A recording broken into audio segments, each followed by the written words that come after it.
오늘 주실 말씀은 신약 성경에 있는 로마서 8장 1절에서 11절까지입니다.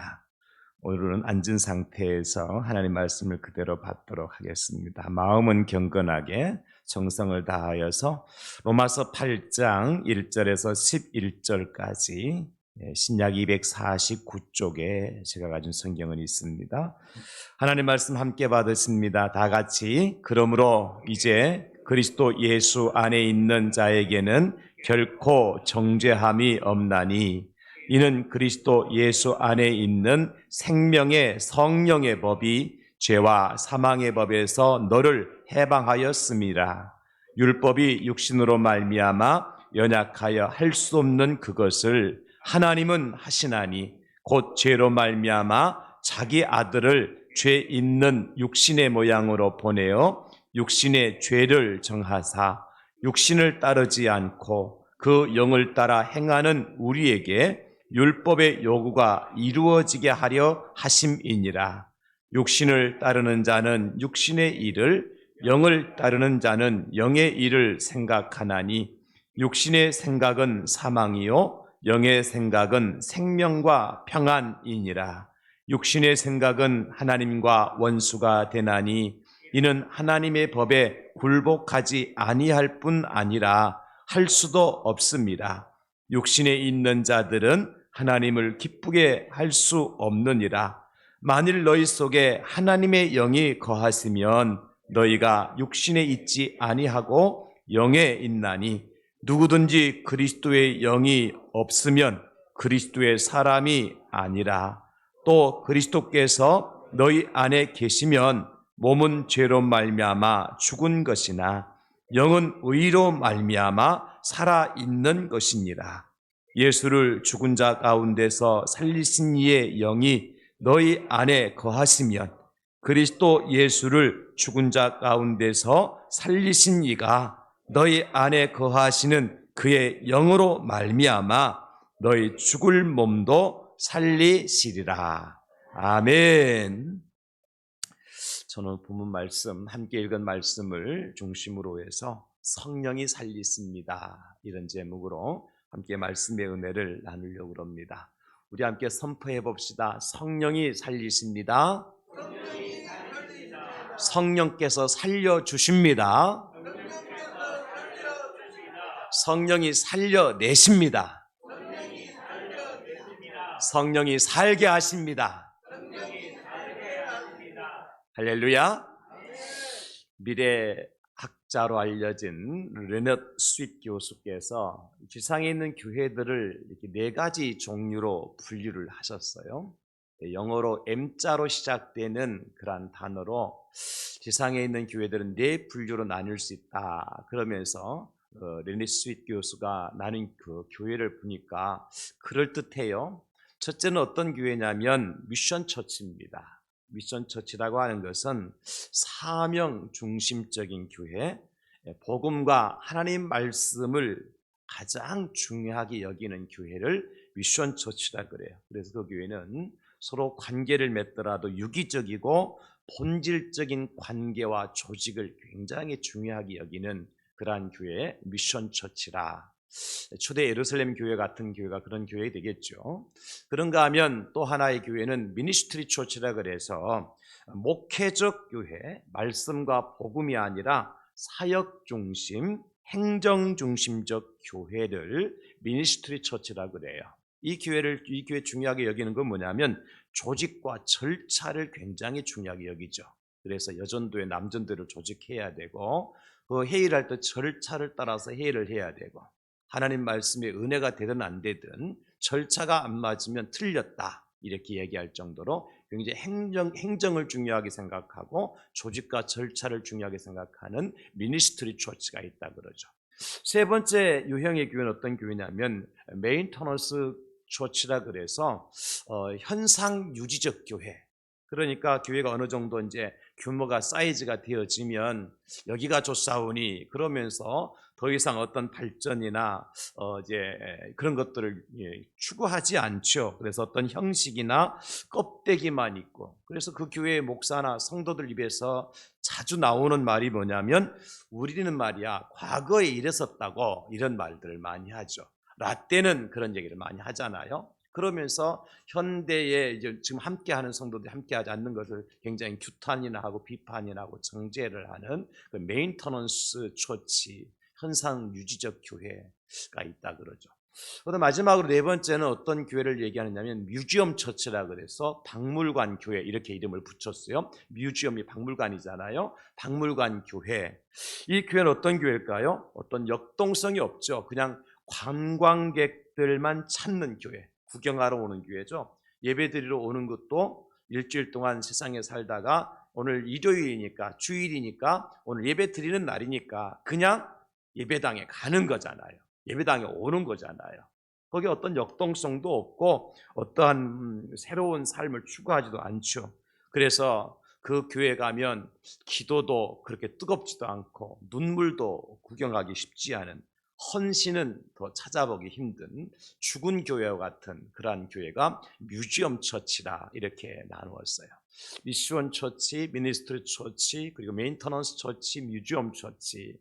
어떻습니까? 우리 교회는 지금 어떤 단계에 와 있다고 생각이 되어져요? 여러분들이 보실 때.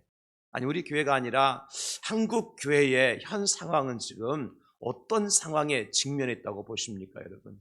정말 사명감이 불타서 오직 하나님 말씀과 복음, 그것 때문에 생명을 바치려고 했던 그런 사도들이 사역을 했던 예루살렘, 초대 예루살렘 교회와 같은 그런 교회일까요? 아니면 행정을 굉장히 중요하게 생각하고, 그리고 이제 사역 중심 그런 형태의 어떤 미니스트리 처치, 조금 그보다 좀 이렇게 이렇게 좀 후퇴를 해서 어떤 그냥 현상 유지만 해 좋겠다. 돈 들여서 부흥 집회할 필요가 뭐가 있느냐? 돈 들여서 전도비 엄청나게 들어가는데 전도는 할 필요 뭐가 있느냐? 해도 소용없는데, 전도잔치 해도 사람들한테 돈 수백만 원 쓰고 난 다음에 그 다음 주 되면 아무 사람 오지도 않는데 뭘 필요하냐? 그냥 이대로가 좋다 하는 메인터넌스 처치. 그걸 또 떠나서 뮤지엄 처치처럼 구경꾼만 모이는 그런 교회. 아마 한국 교회가 어느 정도 와 있다는 우리가 대충 짐작을 하실 거예요. 이렇게 자꾸만 이제 경직되어 가죠. 자꾸만 침체되어 가지요.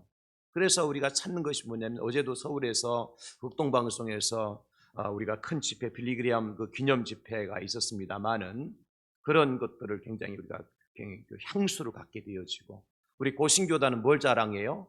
일제 신사참배를 거부하고 이제 순교자들이 세운 교회가 고신교단이다, 이거 자랑하잖아요.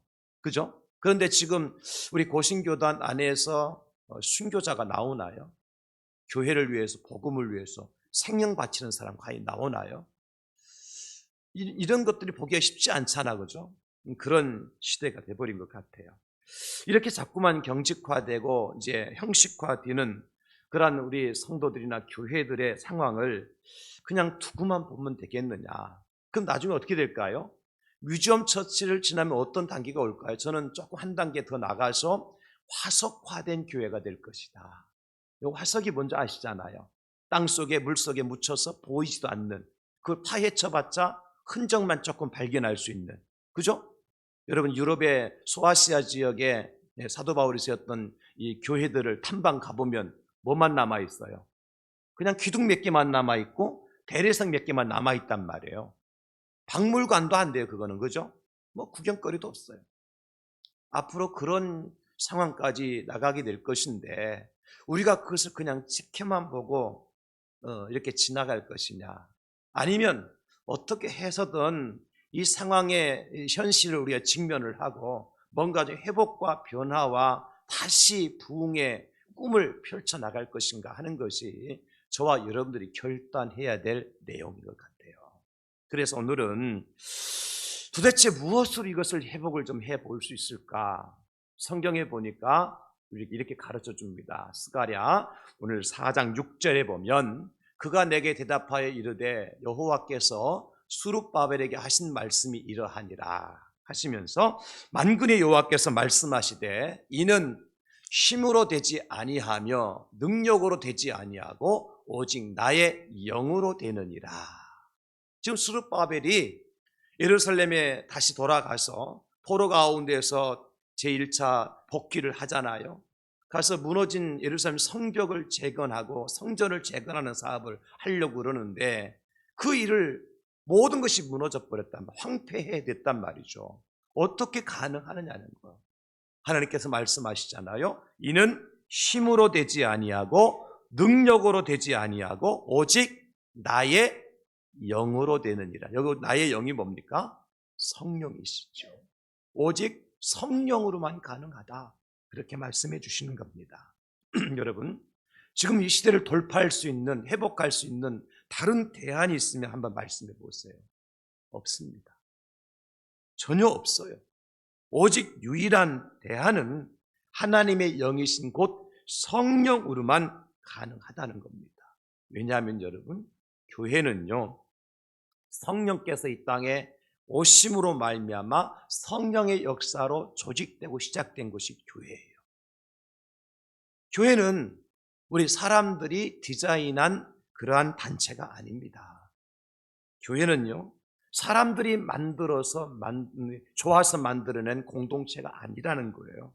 뭔가 유익한 일들을 얻어내기 위해서 만든 그러한 기관이나 단체나 공동체가 아니에요. 교회는. 그러면 교회는 어떻게 만들어졌느냐? 오직 하나님 아버지께서 디자인하셨어요. 그분이 프로그래밍 하셨고 그분이 그래픽 하셨어요. 그분이 계획하셨고 그래서 하나님의 아들이신 예수님께 이 땅에 오셔서 피를 흘리셔서 그 핏값으로 교회를 세우십니다. 그리고 그 교회에 성령 하나님께서 오셔서 운행하시고 역사하시고 운영하심으로 교회가 완성이 되는 거예요. 사람이 디자인한 것이 아닙니다. 사람의 계획에 의해서 세워진 것이 교회가 아니라는 거예요. 그래서 여러분, 교회의 머리는 누구실까요? 예수님이십니다.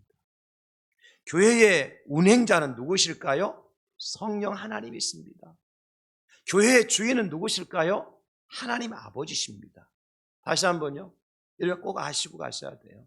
이 교회의 주인은 누구냐? 목사가 아닙니다. 장로가 아닙니다, 여러분. 교회의 주인은 하나님 아버지십니다. 그리고 이 교회의 머리는 누구시죠? 예수 그리스도입니다. 교회의 머리가 당회가 아닙니다. 교회의 머리가 재직회가 아닙니다. 교회의 머리는 오직 예수 그리스도이십니다. 그리고 이 교회를 운행하시고 운영하시고 이 교회를 이끌어 가시는 분이 누구냐면 성령 하나님이십니다. 사랑하는 성도 여러분, 우리 예수님께서 피로 값을 지불하고 사신 교회는 그러므로 세상의 어떤 친목 단체와 구별이 되어야 돼요. 어떤 경제적인 이익을 실현하는 것과 구별되어야 됩니다. 교회는요, 높고 웅장한 건물을 자랑하는 곳이 아닙니다. 오직 거룩한 성령께서 역사하시고 그 성령께서 운행하시고 그 성령께서 일하시는 곳이 교회입니다. 할렐루야. 교회가 어떤 곳인지를 아셔야 돼요.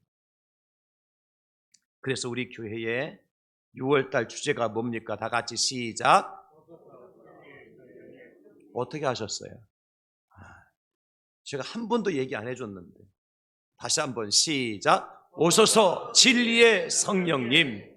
여러분, 우리가 왜 성령님을 초대하고 성령님을 사모하고 성령님을 기다려야 하는가? 저는요, 구차한 설명이 필요 없다고 봐요. 교회가 살기 위해서입니다. 아니, 교회가 살고 싶어서입니다. 살아남아야 하기 때문입니다. 그래서 성령님을 우리가 초대하고 기다리는 거예요. 교회가 현상 유지조차도 안 되고 박물관처럼 되고 화석화되는 것이 하나님 앞에서 죄를 짓는 것과 같기 때문에 여러분, 그래서 성령님을 사모하는 거예요. 사실 우리 교회 정도는요, 박물관도 되지 못합니다. 이 박물관은 뭐가 있어야 돼요? 볼 게 있어야 되고 뭔가 좀 기억할 게 있어야 되잖아요. 보여줄 것이라도 있어야 되고 자랑할 것이라도 있어야 박물관 역할을 하잖아요. 우리 교회가 뭐 건물이 큽니까? 우리 교회가 규모가 사이즈가 큽니까? 그렇게 세상 사람들 앞에 대항제할게 와서 보라, 보십시오, 구경하십시오 이렇게 자랑할 만한 것들이 그렇게 보이지 않잖아, 그죠? 그래서 사실은 박물관 역할도 감당하기 쉽지 않은 상황이죠. 거기에다가 더욱더 화석화되고 소멸되어져 간다면 이거 하나님께서 얼마나 마음 아파하시겠어요. 여러분들 초등학교 다니시던 초등학교, 중학교 뭐 부산에서 다니신 분들이야 뭐 별 문제가 없지만 저기 뭐 의령이나 산청이나 뭐 그런 데서 다니시던 분들 있죠, 그죠? 학교가 있어요, 없어요 지금? 폐교됐잖아요. 여러분 교회라고 그렇게 되지 말라는 법이 있어요? 저는 그래서 10년 전, 벌써 10년 이상 된 것 같아요. 우리 아이들 데리고요. 제가 다니는 초등학교 구경을 다 시켜줬어요. 이게 우리 누가 아버지가 다니던 국민학교도 아닌 국민학교. 그때는 국민학교였잖아요. 국민학교도 아닌 이게 소나무 아빠가 심은 거고 이러면서 구경을 다 시켜줬어요. 근데 지금은 그 초등학교 역할을 다 못해요. 여러분, 교회가 교회로서의 사명을 다하고 성도가 성도로서 사명을 다하지 못하면 어떻게 되어져요? 박물관이 되다가 화석화되다가 소멸되고 만다는 거예요. 그러므로 여러분, 정말 하나님께서 우리 교회를 살리시는 것이 하나님의 뜻이라는 것에 여러분들이 동의를 하신다면, 그리고 우리 교회가 박물관처럼 되지 않고 화석화되지 않고 소멸되지 않는 것을 원하신다면, 정말 여러분들이 우리 교회를 사랑하시고 교회를 살리시기를 원하신다면 어떻게 해야 돼요? 6월 한 달만큼이라도 오소서 진리의 성령님, 이 말씀을 매일같이 외치고 성령께서 우리의 마음을 완전히 지배하셔서, 아니 우리 교회 성령으로 가득 채워주셔서 교회가 다시 살아나고 부흥케 하시는 하나님의 은혜를 체험하실 수 있기를 예수님의 이름으로 축원합니다. 성경은 말씀하시죠. 요한복음 16장 13절, 그러나 성령, 진리의 성령이 오시면 그가 너희를 모든 진리 가운데로 인도하시리니 그가 스스로 말하지 않고 오직 들은 것을 말하며 장래 일을 너희에게 알리시리라. 진리의 성령이 오셔야 우리를 진리 가운데 인도하실 수 있습니다. 진리의 성령께서 오셔야 우리의 장래의 모든 일을 책임져 주실 수 있는 것입니다. 여러분, 세상의 어떤 지식도요, 우리가 가지고 어떤 경험도요, 그렇게 우리가 갖기를 원하는 물질도요, 절대로 우리를 진리 가운데 인도할 수 없고요, 우리의 미래를, 우리의 장래를 책임질 수 없어요. 돈이면 다 될 것 같죠? 천만의 만만의 말씀이에요. 돈 가지고도 안 되는 일들이 수도 없어요. 오직 성령께서 우리를, 또 우리 교회를 모든 진리 가운데 인도하시고 우리의 미래를, 우리 교회의 장래를 책임져 주시는 그런 은혜가 있어야 된다는 것이죠. 왜냐하면 성령님이 진리의 영이시기 때문에 그렇습니다. 성령이 아니고는 우리를 능력 있는 증인으로 변화시킬 영이 없습니다, 여러분. 세상 일에 허우적거리는 우리를 다시 일으켜 세워주실 수 있는 유일한 영은 누구냐면 성령님이시다. 사도행전 1장 8절 우리 함께 읽겠습니다. 시작. 오직 성령이 너희에게 임하시면 너희가 권능을 받고 예루살렘과 온 유대와 사마리아와 땅끝까지 이르러 내 증인이 되리라 하시니라. 아멘. 성령이 임해야 우리에게 권능이 생겨요. 그리고 우리가 주님의 증인 될 수가 있다는 거죠. 여러분, 그렇습니다.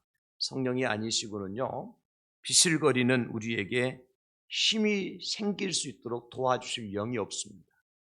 우리가 넘어지고 쓰러질 때 다시 일으켜 세워주실 분이 누구냐면 성령님이십니다. 악한 영의 손에서 우리를 빼내시고 우리를 승리의 자리로, 승리의 정상으로 인도해 주실 수 있는 분은 성령님이십니다. 로마서 8장 26절입니다. 이와 같이 성령도 우리의 연약함을 도우시나니 우리는 마땅히 기도할 바를 알지 못하나 오직 성령이 말할 수 없는 탄식으로 우리를 위해 친히 간구하시느니라. 아멘. 성령이 우리의 연약함을 도와주신다고 말씀하셨습니다. 뿐만 아니라 오직 성령님만이 우리 사람의 존재의 의미를 부여해 주세요. 여러분 생각해 보세요. 우리의 지금 자녀들이 미래에 대한 꿈을 가지고 자라고 있을까요? 옛날에 우리들은 자랄 때 대통령이라도 되고 싶었고요. 할 거 없으면 장군이라도 되고 싶었어요. 그렇잖아요, 그죠? 안 그러면 조금 부족한 애들은 난 국회의원이라도 해먹겠다 그랬거든요. 최하 국회의원이에요, 그때는. 그 지금 국회의원 되고 싶은 사람이 있어요? 다 온 세상 물을 구정물로 만드는 국회의원 누가 되고 싶어요? 여러분 자녀가 국회의원 된다면 다 뜯어 말리세요. 여러분 가정 망하지 않으려면. 꿈이 없어요, 우리 아이들 지금.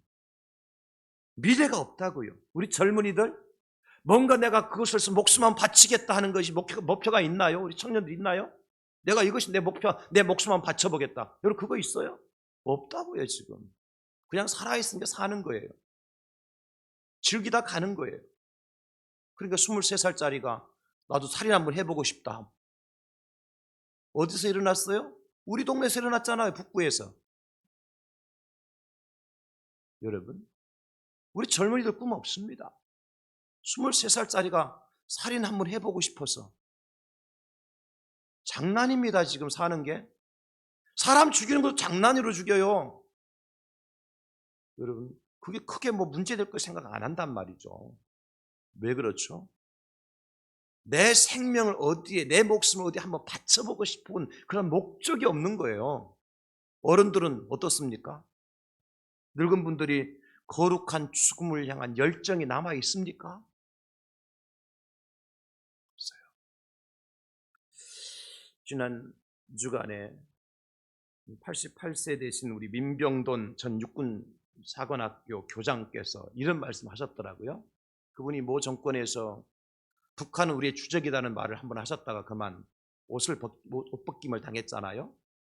근데 옷 벗고 나오셨어요. 별 내려놓고. 그분이 그런 말씀하셨어요. 우리나라에 55만 대군은 있는데 군인은 없고 스타는 널렸는데 장군이 없다. 이 어려운 이야기가 잘 이해가 안 되죠, 여러분, 그죠?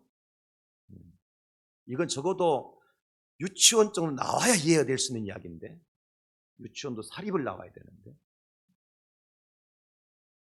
진짜 꿈을 가지고 목표를 가지고 군인으로서 그러죠. 55만 대군 숫자가 적지 않은 군 숫자란 말이죠. 그러나 그 가운데 누가 없어요? 군인이 없대요. 진짜 군인이 없다는 거죠. 스타 별다른 사람은 즐비하지만 진짜 장군이 보이지 않는다. 우리가 살아가는 이 시대를 그대로 표현해 준 거예요. 이 교회 안에 그런 거 없습니까? 이 땅에 목사가 없습니까, 여러분? 이 땅에 그리스도인 없어요? 목사는 있지만 목회자, 목양자가 없고 그리스도인은 있지만 예수쟁이가 없는 거예요. 현실이잖아요. 그럼 어떻게 해야 되느냐? 그래서 성령이 필요한 거예요. 왜요? 성경은 말씀합니다. 사도행전 2장 17절입니다. 하나님 말씀하시기를 말세에 내가 내 영을 모든 육체에게 부어주리니 성령을 부어주신대요. 성령 받으면 어떻게 되느냐? 너의 자녀들은 예언할 것이요. 너의 젊은이들은 환상을 보고 너의 늙은이들은 꿈을 꾸리라. 뭡니까? 사람의 존재에 가치, 의미를 부여해 주시겠다는 겁니다. 자녀들의, 젊은이들의, 늙은이들의 존재의 의미를 부여해 주시겠다는 거예요. 누가요? 성령께서요. 그래서 성령 받아야 되는 거예요. 그래서 성령 오셔야 되고 성령으로 충만해야 되는 겁니다. 여러분 그렇습니다. 그래서 성령님은 우리를 살리시는 영이셔요. 성령께서 우리를 죄와 사망의 법에서 살려내십니다. 성령께서 우리를 교회를 율법의 저주에서 해방시켜 주십니다. 성령께서 성도가 성도되게 교회가 교회답게 만들어 주십니다. 성령이 다 빠져나간 게 우리 안에 지금 껍데기만 남은 거예요. 그러니까 능력이 안 나타나잖아요. 그리스도인답게 못 사는 거예요. 목사답게 목회 못하는 거예요. 목사나 스님이나 뭐 다를 게 뭐 있어요. 돈 많이 주면 되고, 그죠? 그게 아니지 않습니까? 성령이 빠져나간 거예요. 그렇다면 구체적으로 우리 성령님께서 무엇을 어떻게 살리게 하시겠다는 얘기냐? 첫째는요, 믿는 사람들의 영을 살려내십니다. 성령께서 성도들의 영을 살게 하셔요. 성령이 임하시면 영이 소생을 합니다. 성령께 우리 안에 들어오시면 내 영이 활동하기 시작해요. 내 영이 움직이기 시작한다고. 성령께 우리 안에 들어오시면 내 영이 파동을 일으켜요. 파동이 뭔지 아시죠? 병원의 중환자실에 가면 뭐 손목에 가슴에 줄을 뽑아놓고 옆에 모니터에 보면은 이렇게 움직이는 거 보시죠, 여러분? 그래프, 그죠? 산 사람하고 죽은 사람하고 차이는 뭐예요? 산 사람은 그 심장 박동수나 혈압이 이제 정상적으로 이 파동이 일어나야 되잖아요. 우리 간호사 출신 맞아, 안 맞아? 맞잖아, 그지? 내가 그 기계 이름 뭔지 아까 찾아보니까 기계 이름을 안 알려주더라고, 네이버에서. 이게 파동이 정상적으로 있어요. 산 사람이라고. 그런데 죽은 사람은 쥐 하고 끝. 그러면 의사가 뭐라 그래요? 운명하셨습니다 그러잖아요. 우리 영이 살아야 되는 거예요, 사람은. 그래 산 사람이라고요. 영에 뭐가 일어나야 돼요? 파동이 일어나야 돼요. 살아있는 사람 영적인 파동이 일어나야 된단 말이죠. 불의를 보면 뭔가 막 그냥 불의가 타고 말이죠. 선한 일을 보면 내가 선한 일을 하고 싶어서 애를 타고 말이죠. 이게 예수 믿는 사람이라고요. 그래서 성령이 오심 우리 하여금 영의 생각을 하게 하심으로 말미암아 우리 영을 살려주십니다.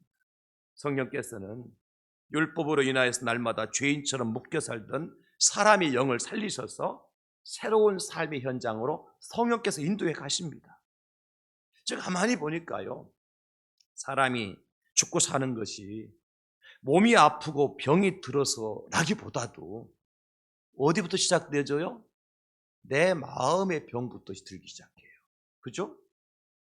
내 영혼이 허약해지기 시작하면 몸이나 육체가 아무리 건강해도 그 사람 어떤 상태예요? 죽은 시체와 똑같아요. 반대로요, 반대로. 비록 내 몸이 병들고 육체가 약해 허약해져 있다 할지라도 내 생각이 살아있고 내 마음이 살아있고 내 의식이 살아있고 내 사상이 살아있고 무엇보다 내 영이 살아있으면 그 사람은 내 몸의 연약함을 초월해서 살 수 있어요. 이게 차이인 거예요. 영이 죽어 있으면요, 육체가 아무리 건강해도요 죽은 시체나 다름이 없다니까요. 근데 병원에 가서도 중환시체에 누워 있어도요, 영이 살아있는 분은요 얼굴이 평안합니다. 인상 안 씁니다. 돌아가실 때도요 안 죽겠다고 발부둥 치지 않습니다. 왜? 영이 살아있기 때문에. 우리가 잘 아는 갈렙이라고 하는 사람, 여호수아 14장 12절에 보면 이렇게 말씀하셔요. 그날에 여호와께서 말씀하신 이 산지를 지금 내게 주소서.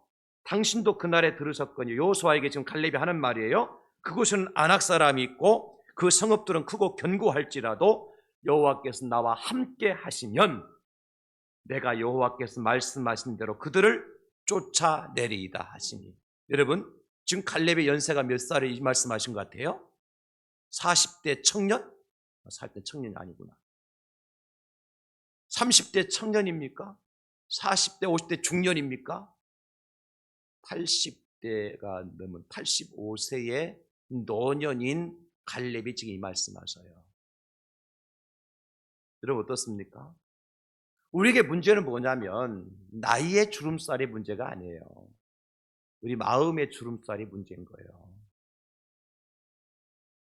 많은 사람들은 나이는 들었어도 마음의 주름살이 없는 분이 계시는데, 어떤 사람은 나이는 젊은데 마음의 주름살이 많이 있어가지고 소화도 못 시켜요. 어떤 말을 들어도 소화도 못 시켜요. 세상에 무슨 문제를 만나도 소화를 못 시켜요. 왜? 마음의 주름살이 생기면요, 소화가 안 되는 법이에요.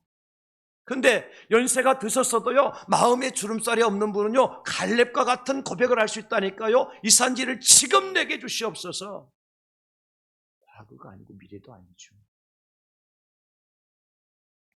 그러므로 여러분, 문제는 뭐냐면 육체적 노령화가 문제가 아닙니다. 사람 나이 들면 늙을 수밖에 없어요. 연세 드시면 여러분 늙을 수밖에 없습니다. 이거는 하나님께 정하신 법이기 때문에 어쩔 수 없어. 우리 사람 흙으로 지음을 받았기 때문에. 그럼 뭐가 문제겠어요? 영적인 노령화가 문제가 되는 거예요. 우리의 영이 자꾸 늙어서 묵은 땅이 되어버려요. 그래서 하나님의 말씀을 들었던 열매도 맺지 못하는, 여러분 이런 묵은 땅을 기경할 수 있는 방법은 뭘까요? 갈아엎을 수 있는 방법이 뭘까요? 성령을 받아야 되는 거예요. 성령이 임하셔야 되는 거예요. 성령께서 역사하셔야 되는 거예요. 성령께서 우리에게 말씀하시는, 너 늙은 자가 아니다. 너 병든 자가 아니다. 너 약한 자가 아니다. 자꾸 우리 마음에 성령께서 말이죠, 우리 마음을 파동을 일으키실 때, 맞습니다. 내 나이가 지금 85세지만 저 헤브론 산지를 내게 주시옵소서. 하나님께서 함께 하시면 내가 하나님께서 말씀하신 대로 그들을 쫓아내고 그 산지를 내가 차지할 수 있습니다 라고 얘기했던 이 갈렙처럼 말이에요. 영적인 파동이 일어나면 육체의 연약함도 환경의 열악함도 이길 수가 있는 거예요. 제가 보니까요, 제가 아프리카 우간다의 선교에 관심을 갖고 함께 동역하고 있잖아요. 근데 그 선교에 힘을 쓰는 분들이요, 절대 부자들이 아니에요. 폐지를 주어서 하루에 500원, 1000원씩 모아가지고 평생을 모은 돈 가지고 아프리카에 교회 세워달라고 당신이 헌금하는 거예요. 돈 많은 사람들은 돈 자랑만 하지 할 줄 모르더라고요. 여러분, 마음의 주름살이 문제고 영혼의 주름살이 문제지, 내가 나이 들어서 육체가 노령화되는 것은 문제가 될 수 없습니다. 오늘 제가 분명히 말씀드립니다. 85세 이하 되신 분들은 다 어떻게 돼요? 헤브론 산지로 나가십시오. 아, 목사님 참 제 나이 들어보십시오. 그런 말씀 많이 듣거든요. 앉았다 일어섰다, 아이고 손잡고 앉아야 되고 일어나야 되고, 그죠? 손 짚고. 그건 육체고, 내 영혼만큼은 신의 산 꼭대기로 달려 올라가야 되죠. 그건 할 수 있잖아요. 육체는 못 올라가도 영은 올라갈 수 있잖아요. 어떻게 가능하죠? 성령께서 역사하시고 성령께서 힘을 주시고 성령께서 운동하시면 우리가 그런 사람으로, 내 영이 살면 그런 놀라운 삶의 현장으로 달려가게 되는 축복을 누리게 될 줄 믿으시기 바랍니다. 그래서 성경은 뭐라고 말씀하시죠? 내 영혼이 잘된 같이 범사가 잘되고, 할렐루야. 영혼이 잘되면 범사가 잘됩니다. 그리고 영육간에 강건하고 내 손대는 모든 일들이 형통케 될지어다. 네, 성령께서 역사하시면 되는 거예요. 나이 탓하지 마십시다.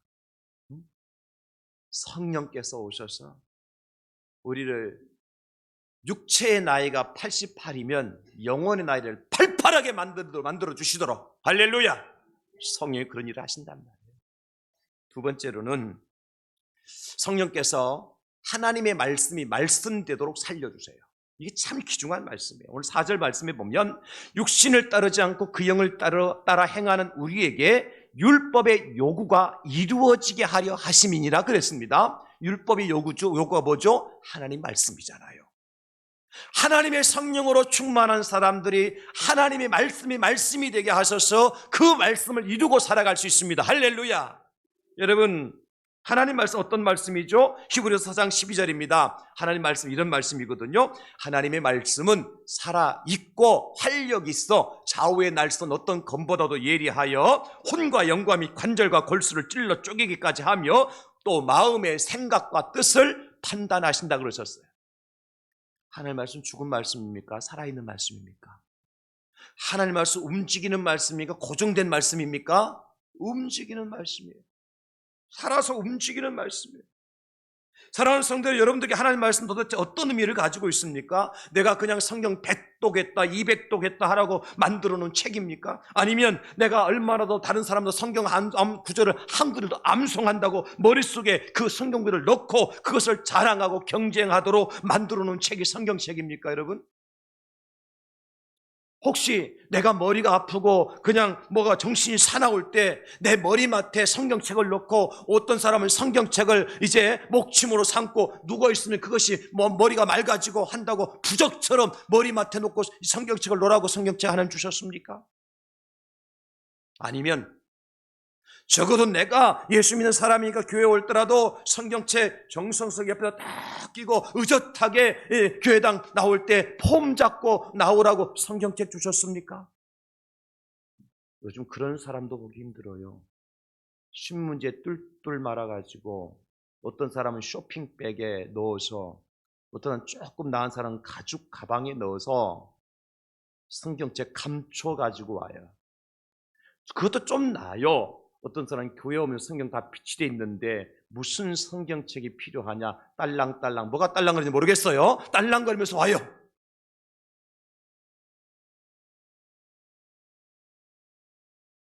여러분들의 성경은 도대체 무슨 의미를 가지고 있습니까? 그리스도인들에게 성경은, 따라서 합시다, 생명의 양식입니다. 그렇습니다. 아모스 8장 11절, 주 여호와의 말씀이니라. 보라, 날이 이를지라 내가 기근을 땅에 보내리니 양식이 없어 주림이 아니며 물이 없어 가람이 아니요 여호와의 말씀을 듣지 못한 기갈이라. 시편 기자는 말씀합니다. 주의 말씀은 내 발의 등이요 내 길의 빛이니이다. 여러분, 우리가 기도할 때에 일용할 양식을 주시옵고 기도하는데 그 양식은 어떤 양식입니까? 육신을 위한 하루 세 끼 밥만을 의미하는 것일까요? 그렇지 않습니다. 내 영혼이 굶주리지 아니하고 내 영혼의 양식으로서 하나님의 말씀을 먹고 내 영혼이 살고 싶다고 고백하는 내용이 일용할 양식을 주시옵고 라고 하는 기도인 겁니다. 이스라엘 백성이 광야 40년 동안 하나님께서 만나를 내려서 먹었죠, 그죠? 40년 동안 매일같이 하늘부터 만나를 내려주셨어요. 자기들이 뭐 농사를 지은 것도 아닌데. 그러니까 나중에는 불평하잖아요. 이 질렸다는 거죠. 여러분, 소고기 스테이크 매일같이 먹으면 어떨까요? 안 먹어봤으니까 모르잖아요. 질립니다. 아마 질릴 거, 저도 안 먹어봤으니까 질릴 것 같아요. 그러니까 이들이 불평하잖아요. 하나님이 광야에 우리를 이끌어내가지고 매일같이 만나밖에 안 준다고? 하나님 어떻게 하십니까? 불뱀을 풀어놓습니다. 그래서 그 불뱀이 원망하고 불평하고 하나님 말씀인 만나를 거절하는 자들을 물고 말죠. 그 결과 어떻게 됩니까? 불뱀에 물린 자들마다 죽습니다. 우리에게 뭘 가르쳐주죠? 하나님 말씀을 거부하고 거절하고 하나님 말씀을 떠난 자들은 결국 죽는다는 거예요. 엠마오로 내려가던 두 제자들, 근심하며 걱정하며 내려가고 있을 때 예수님께서 그들을 만나 주셔요. 그리고 그들에게 말씀을 풀어주십니다. 그럴 때 그들의 변화가 나타나죠. 누가복음 20장 32절, 그들이 서로 말하되 길에서 우리에게 말씀하시고 우리에게 성경을 풀어주실 때 우리 속에서 마음이 뜨겁지 아니하더냐. 성경은 이 순간을 이렇게 표현해 줍니다. 누가복음 20장 31절에 그들의 눈이 밝아져 그인 줄 알아보더니, 성령께서 예수님께 말씀할 때 그들의 마음을 만져주십니다. 말씀을 듣게 하십니다. 말씀을 깨닫게 해주십니다. 누가 하셨어요? 성령께서 하셨습니다. 그들의 마음이 뜨거워졌습니다. 그러면서 가장 중요한 건 뭡니까? 예수님이 예수님인 줄 알아보게 하신 거예요. 말씀이 말씀되게 하는 것 성령께서 하십니다. 왜냐하면 성경은 성령의 감동으로 기록된 책이기 때문에 그렇습니다. 디모데후서 3장 16절 모든 성경은 하나님의 감동으로 된 것으로 교훈과 책망과 바르게 함과 의로 유익하게 유익하니 교육하게 유익하니 베드로후서 1장 21절 예언은 언제든지 사람의 뜻으로 낸 것이 아니요 오직 성령의 감동하심을 받은 사람들이 하나님께 받아 말한 것임이니라. 모세가 기록한 모세 오경 모세의 능력으로 기록된 것이 아니라 하나님의 감동으로 기록됐다는 겁니다. 그러므로 그 말씀을 깨닫고 그 말씀의 능력을 체험할 수 있는 길은 성령께서 역사하지 않으면 안 되는 것입니다. 아무리 백독 이백독을 해도요 성령께서 네 마음을 움직이지 아니하시면 그것은요 나를 교만하게 만드는 도구에 불과한 거예요. 그래서 무슨 자랑하죠? 내가 성경 100쪽에 목사님 몇 번 읽으셨는데 그런 말씀하십니까? 나는 성경 1독도 못하고 창세기 1장 1절만 읽었어도 성령께서 내 마음에 역사하시면 그 1장 1절 한 말씀이 창세기 1장 1절 한 말씀이 태초에 하나님께서 천지를 창조하셨다고 하는 그 말씀 한 절이 66권 전체를 커버할 수 있는 거예요. 그만큼 성령의 역사는 중요한 겁니다. 하나님 말씀이 말씀대로 살리시는 그 일을 누가 하시느냐? 성령께서 하시는 거예요. 저는 매일같이 여러분들에게 성경 한 구절씩 보내드리고 있죠.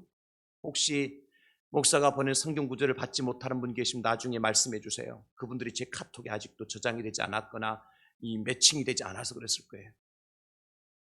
여러분, 제가 그 카톡을 보낼 때 어떤 마음으로 보낼까요? 성령께서 그 마음을 부딪혀 주셔서 이 말씀의 능력이 나타나게 하시고 이 말씀대로 살아가는 역사가 우리 성도들 가운데 일어나게 하여 주시옵소서.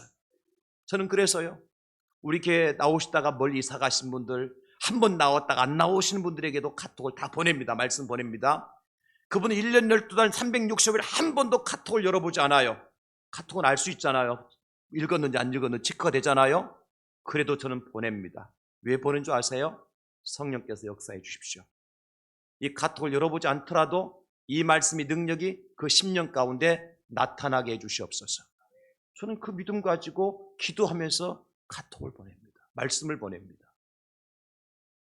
여러분 한 주간 6월 한 달 동안 말씀을 읽고 묵상할 때 성령께 여러분 마음을 완전히 사로잡아 주셔서 말씀의 의미를 깨닫게 되고 말씀의 능력을 체험하게 되고 말씀의 기적을 체험하는 여러분들이 될 수 있기를 예수님 이름으로 축원합니다.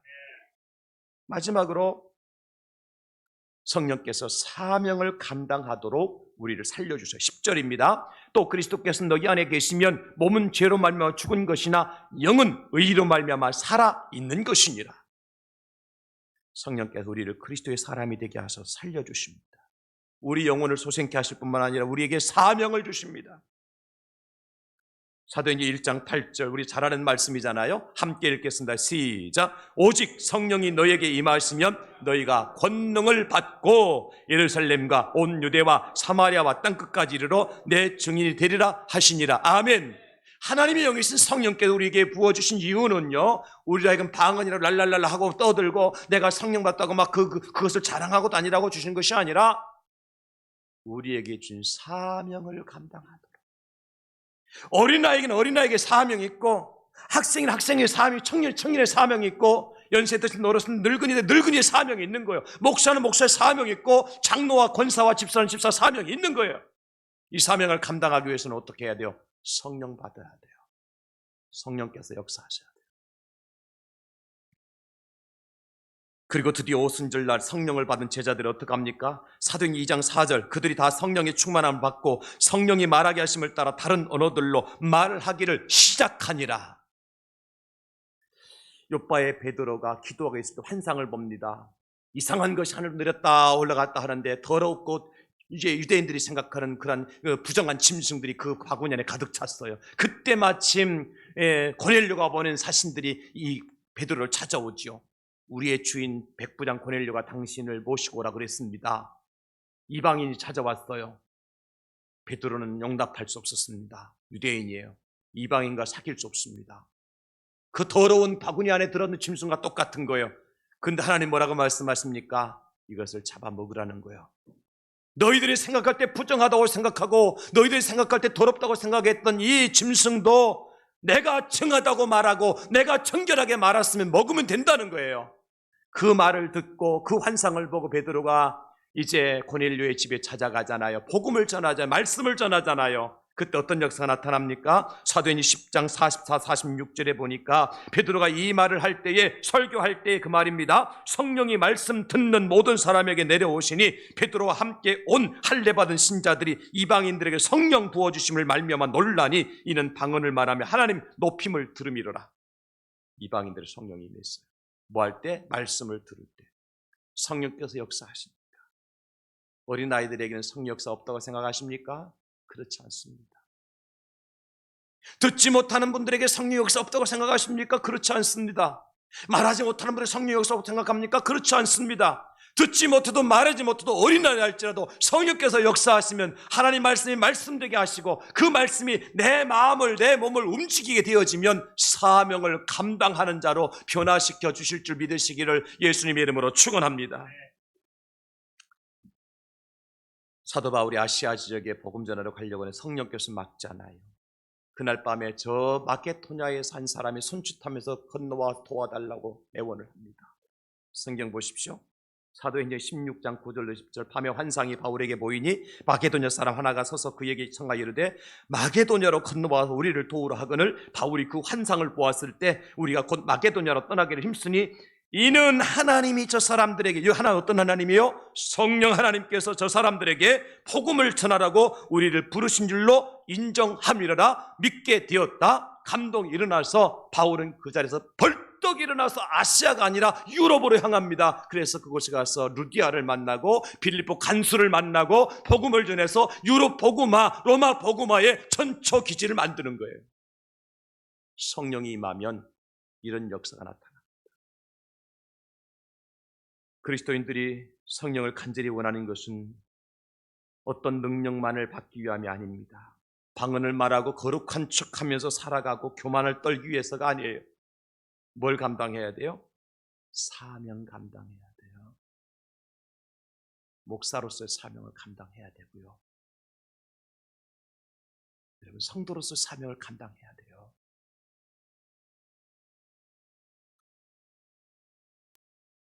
제대로 된 삶을 살아가라는 겁니다. 그리스도인이라면 그리스도인답게 살라는 거예요, 여러분. 예수 믿는 사람이라면 예수 믿는 사람답게 살라고 하나님께 성령 주시는 겁니다. 그런 의미에서 우리가 사도행전 1장 8절 다시 한번 우리 말씀을 선포하겠습니다. 다 같이 시작. 오직 성령이 너에게 임하시면 너희가 권능을 받고 예루살렘과 온 유대와 사마리아와 땅끝까지 이르러 내 증인이 되리라 하시니라. 아멘. 성령을 사모하는 이유가 뭐라고요? 살기 위함입니다. 내 영이 살고 하나님 말씀이 말씀되어 살고 내가 사명자가 돼서 사는 겁니다. 그래서 6월 한 달 동안 오소서 진리의 성령님 내 영을 살려주시옵소서.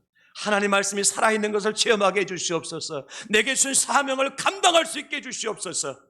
그 사명이 크든 작든 관계없어요. 어린아이에게는 어린아이의 사명을 주는 거예요. 한 달란트 받았던 사람은 한 달란트의 사명을 주시는 거예요. 두 달란트 받았던 사람은 두 달란트의 사명을 주시는 것이고 5달란트 받은 사람은 5달란트의 사명을 주시는 거예요. 목사의 사명이 있고 장로의 사명이 있고 권사의 사명이 있고 집사의 사명이 있고 학생의 사명이 있는 거예요. 그 사명 감당한 자가 산자입니다. 우리가 이 하나님 말씀을 꼭 기억하고 진리의 성령님을 초대하고 기다리고 그 성령님을 모심으로 말미암아 다시 한번 살아나는 놀라운 은혜를 체험하는 저와 여러분 될 수 있기를 예수님의 이름으로 축복합니다. 하나님 감사합니다.